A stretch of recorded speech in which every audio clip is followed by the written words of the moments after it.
यह कहा जाता है कि पुराने जमाने में एक काजी थे जिनका नाम नूर उद्दीन था। वह अपनी अक्लमंदी, चतुराई और हिकमत के लिए मशहूर थे, जो अपने मालिकों और मजलूमों के हक में होने वाले जुल्म को दूर करने में काम आते थे। इसके बाद उन्होंने 3 मुकदमे हल किए, जिनमें पहला मुकदमा सबसे कठिन था। किस्सा यह है कि 2 आदमी एक दूसरे के पड़ोस में रहते थे। उनमें से एक नेकदिल था और दूसरा चालाक। लेकिन नेकदिल पड़ोसी इस बात से बेखबर था कि उसका पड़ोसी मक्कार और धोखेबाज है। एक दिन वह चालाक पड़ोसी किसी मुसीबत में पड़ गया। उसके घर में खाने को कुछ नहीं था। वह अपने पड़ोसी के घर कर्ज मांगने गया, लेकिन वहां उसे कुछ न मिला। हालांकि उसके पड़ोसी की बीवी ने उसे बताया कि उसका शौहर सुबह से काम पर गया है और अभी तक लौटा नहीं, तो वह पड़ोसी सीधे अपने पड़ोसी की तरफ उसके काम पर चल पड़ा। चलते चलते उसे अपना पड़ोसी काम से लौटते हुए दिखाई दिया। उसने उसे रोका और कहा कि वह सख्त मुसीबत में है और उससे 2000 दिरहम कर्ज मांग लिया। नेक दिल पड़ोसी ने बिना किसी डर के उसे अच्छा कर्ज देने का इरादा किया। पास ही एक खजूर का दरख्त था। नेक पड़ोसी ने अपने पड़ोसी से कहा, कल इंशा अल्लाह मैं 2000 दिरहम का इंतजाम कर दूंगा। तुमसे यहीं इस खजूर के दरख्त के पास मुलाकात होगी। अगले दिन नेक पड़ोसी वादे के मुताबिक वहां पहुंचा और उसने 2000 दिरहम इकट्ठा करके अपने पड़ोसी को दे दिए। बदकिस्मत पड़ोसी ने कहा, मैं ये रकम 3 महीने में लौटा दूंगा। नेकदिल पड़ोसी ने किसी तरह की शर्त या सबूत लेने से इनकार कर दिया। 3 महीने बाद नेक पड़ोसी अपने पड़ोसी के पास 2000 दिरहम लेने गया, मगर वह पड़ोसी साफ मुकर गया। नेक पड़ोसी ये सुनकर हैरान रह गया। उसने अपने दिल में कहा, हम ऐसे जमाने में पहुंच गए हैं जहां भलाई को बुराई से लूटा जाता है और बुराई को भलाई से। मगर नेक पड़ोसी को नूर उद्दीन काजी की इंसाफ पसंदी और मजबूत जमीर का इल्म था। उसने सोचा, अगर मैं यहां बहस करता रहूंगा तो यह बेकार है। इस मामले का फैसला अदालत में होना चाहिए।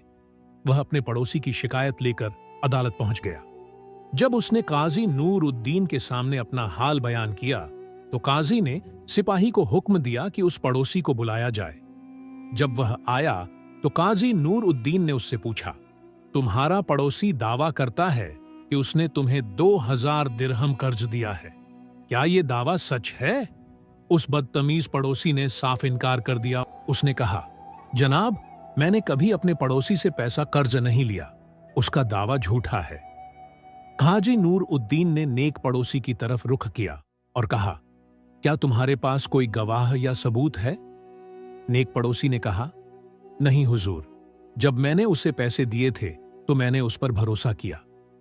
उस वक्त मैंने कभी सोचा भी नहीं था कि मेरा पड़ोसी मेरे हक से मुझे महरूम कर देगा। काजी नूर उद्दीन कुछ देर सोच में पड़ गए, फिर बोले, अगर तुम्हारी बात सच है तो जाओ और उसी जगह से मुट्ठी भर मिट्टी लेकर आओ जहां तुमने अपने पड़ोसी को पैसे दिए थे। नेक पड़ोसी हैरान हुआ, लेकिन अदब से चुपचाप चला गया। जब देर हो गई और वो वापस न आया तो काजी नूर उद्दीन ने उस बदचलन पड़ोसी की तरफ देखा और अचानक पूछा, तुम्हारा पड़ोसी इतनी देर क्यों कर रहा है, जानते हो? बिना सोचे समझे उसने जवाब दिया, जनाब, वो जगह यहां से काफी दूर है। काजी मुस्कुराए और बोले, तो फिर यह कैसे मुमकिन है कि तुम ये जगह जानते हो, अगर तुमने वहां कभी पैसे नहीं लिए? अब साफ हो गया कि तुम्हारे पड़ोसी का दावा सच है।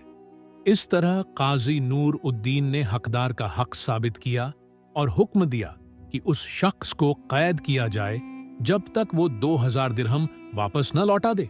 दूसरा मुकदमा। कहा जाता है कि एक बूढ़ा आदमी अपने गधे पर सवार होकर अपने घर के लिए आटे का एक थैला खरीदने बाजार गया। वह बाजार पहुंचा और आटे का एक थैला खरीदा। यह भारी था, तो एक ताकतवर आदमी ने उसकी मदद की और आटे के थैले को जमीन से उठाकर गधे की पीठ पर रख दिया। फिर बूढ़े ने आटे का थैला गधे पर लादकर घर की तरफ रवाना हुआ। रास्ते में गधा ठोकर खा गया और आटा जमीन पर गिर गया। बूढ़ा उसे उठाकर गधे पर दोबारा नहीं रख सका। वह ऐसा ही कर रहा था कि एक ताकतवर नौजवान वहां से गुजरा, लेकिन वह बदसूरत और कमीना था। उसने बूढ़े की तरफ देखा और कहा, तुम यहां क्यों रुके हो बूढ़े? बूढ़े ने नौजवान से कहा, मैं बाजार गया और आटे का थैला खरीदा। घर वापस जा रहा था कि गधा ठोकर खा गया और आटे का थैला जमीन पर गिर गया। मैं इसे गधे की पीठ पर दोबारा नहीं रख सकता। नौजवान ने कहा, मैं इस थैले को उठाकर गधे की पीठ पर रख सकता हूं, लेकिन तुम मुझे इसके बदले क्या दोगे? बूढ़े ने कहा, कुछ नहीं। तो नौजवान ने आटे का थैला उठाया और गधे की पीठ पर रख दिया। फिर बूढ़ा आटे के थैले के पीछे सवार हुआ। वह जाने वाला था कि नौजवान ने पूछा, तुम कहां जा रहे हो बूढ़े? आदमी ने जवाब दिया, बेटा, मैं घर जा रहा हूं। नौजवान ने पूछा, और वो चीज कहां है जो तुमने मुझसे वादा की थी? बूढ़े ने जवाब दिया, मैंने तुमसे कोई वादा नहीं किया। नौजवान ने कहा, बूढ़े, तुम झूठ बोल रहे हो। बूढ़े ने कहा, बेटा, मैं नहीं समझा कि तुम उसका क्या मतलब ले रहे हो। नौजवान ने कहा, जब मैंने आटे का थैला जमीन से उठाया और तुमसे पूछा कि तुम मुझे इसके बदले क्या दोगे, तो तुमने कहा, कुछ नहीं। और मैं वही चीज चाहता हूं जो तुमने मुझसे वादा की थी।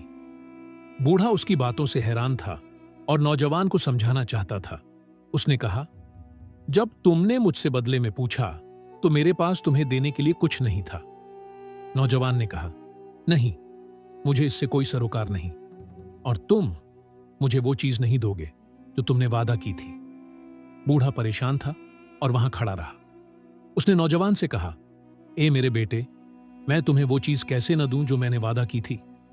नौजवान ने कहा, मैंने तुमसे कहा कि ये मेरा काम नहीं है और मुझे वो चीज लेनी चाहिए जो तुमने वादा की थी।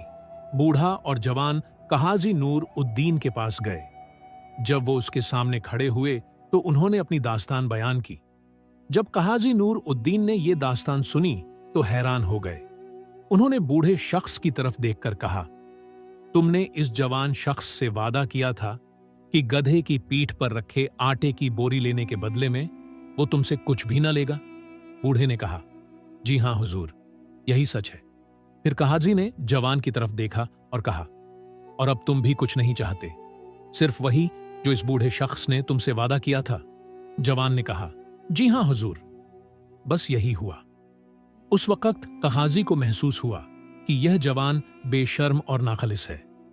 उन्होंने कुछ देर सोचा, फिर हुक्म दिया कि एक नायब जाकर गधे को अदालत में लाए जिस पर आटे की बोरी हो। मौजूद लोग हैरान थे, किसी को न समझ आया कि काजी क्या करने वाले हैं।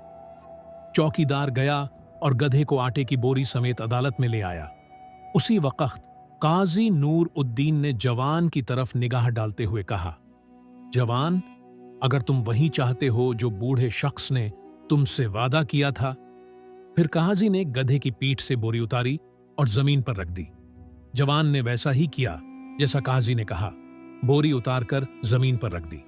फिर काजी ने कहा, अब इस बोरी को जमीन से उठाओ और गधे की पीठ पर रख दो। जवान ने वैसा ही किया और बोरी उठाकर गधे की पीठ पर रख दी। काजी ने जवान से पूछा, जब तुमने बोरी जमीन से उठाकर गधे की पीठ पर रखी तो तुम्हें इसके नीचे क्या मिला? जवान ने कहा, कुछ भी नहीं। काजी ने कहा, तो यही ले लो, यही वो है जो इस बूढ़े शख्स ने तुमसे वादा किया था। तीसरा मामला, कहा जाता है कि एक आदमी के 3 बेटे थे और तीनों बेटों का नाम एक ही था। बाप की मौत से पहले उसने एक वसीयत लिखी जिसमें लिखा था, खालिद को विरासत मिले और खालिद को विरासत न मिले। जब बेटों ने यह वसीयत पढ़ी तो वो हैरान रह गए कि इसमें लिखा क्या है। भाई एक दूसरे का मुंह देखने लगे, समझ नहीं पाए कि बाप की इस वसीयत का मतलब क्या है। तीनों सोचते रहे कि वो कौन सा खालिद है जो विरासत से महरूम किया गया है, जबकि तीनों का नाम तो एक ही है। लेकिन ये बात साफ थी कि बाप ने अपने बेटों में से एक को विरासत से महरूम करना चाहा था। भाइयों के पास काजी के पास जाने के सिवा कोई चारा नहीं था कि वह उनका मुकदमा देखे। जब वह काजी के सामने खड़े हुए और अपनी कहानी सुनाई तो काजी ने पूछा, क्या तुम्हारे पास यह वसीयत है? भाइयों ने कहा, जी हां हुजूर। फिर उन्होंने वसीयत निकाली और उसे दे दी। जब काजी ने वसीयत पढ़ी तो वह हैरान रह गए और खुद से पूछा कि इसके बाप का इससे क्या मतलब था। उन्होंने कुछ देर सोचा, यहां तक कि उन्हें शक हुआ कि इन भाइयों में से कोई उसका बेटा नहीं है, लेकिन वह इसे एक बार पूरी तरह साबित करना चाहते थे। गहरी सोच के बाद काजी ने मुहाफिज से कहा कि तीनों भाइयों को कमरे से बाहर ले जाएं और फिर उन्हें एक एक करके अंदर लाए। मुहाफिज ने काजी के हुक्म की तामील की और भाइयों को एक एक करके अंदर लाया।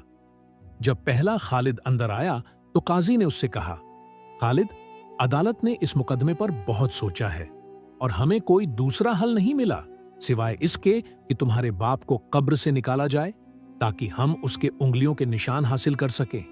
शायद यह वसीयत जाली है। क्या तुम इससे इत्तेफाक करते हो? खालिद ने गुस्से से कहा, नहीं हुजूर, मैं इससे इत्तेफाक नहीं करता। मैं अपने बाप को मौत के बाद अपनी आंखों के सामने जलील होते नहीं देख सकता। मुझे कीमत की परवाह नहीं। मैं इस विरासत से कुछ नहीं चाहता और मैं अपना हक अपने भाइयों को दे दूंगा। काजी ने कहा, तो बाहर जाओ और अदालत के कमरे के बाहर इंतजार करो। फिर काजी ने हुक्म दिया कि दूसरा खालिद अदालत के कमरे में दाखिल हो। जब दूसरा खालिद कमरे में दाखिल हुआ तो काजी ने उसकी तरफ देखा और कहा, खालिद, अदालत ने इस मुकदमे पर बहुत सोचा है और हमारे पास कोई दूसरा हल नहीं है सिवाय इसके कि तुम्हारे बाप को कब्र से निकाला जाए ताकि हम उसके उंगलियों के निशान हासिल कर सकें। शायद यह वसीयत जाली थी। क्या तुम इससे इत्तेफाक करते हो? दूसरे खालिद ने भी इख्तिलाफ किया और काजी को बताया कि मैं इस विरासत से कुछ नहीं चाहता। वह भी अपनी विरासत अपने भाइयों को देना चाहता था। काजी ने उसे कहा कि बाहर जाओ और अदालत के कमरे के बाहर इंतजार करो। फिर काजी ने हुक्म दिया कि तीसरा खालिद अदालत के कमरे में दाखिल हो।